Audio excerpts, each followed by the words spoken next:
There is a war going on in America today.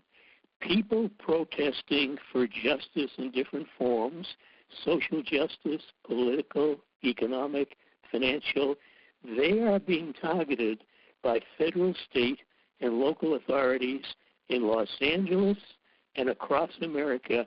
The Occupy Wall Street movement is under attack on a nationwide basis. There are documents that were revealed months ago, last summer, and there are new documents just out revealed from a Freedom of Information FOIA lawsuit. It's very tough to get information, and the information when it's gotten, as was the case for this one, is the material when it comes is heavily redacted, but there's enough information in it to prove that federal authorities, complicit with state and local ones, are equating peaceful Occupy Wall Street protesters, not just in Los Angeles, but across America, as potential criminals and terrorists. I am writing about this today.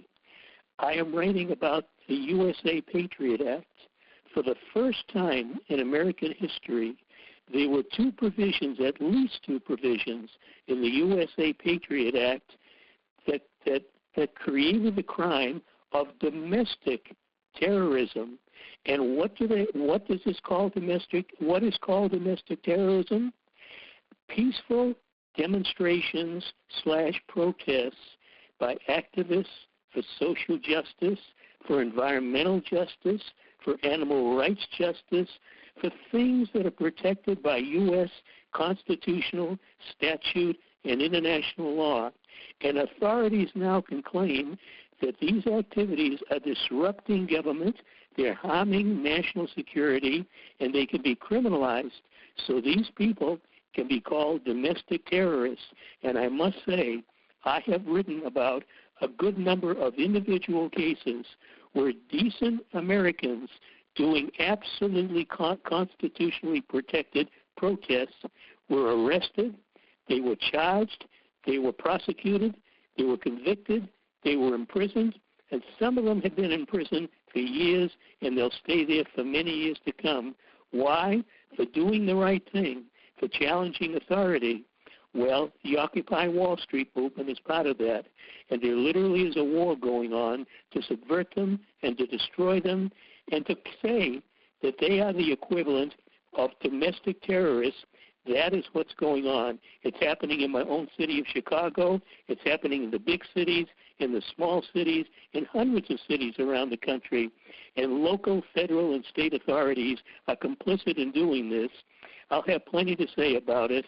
I've done it before talking about Occupy Wall Street, but as more information comes out, it's clearer than ever. I can only say it this way. America is a police state. It's a hair's breadth from full-blown tyranny.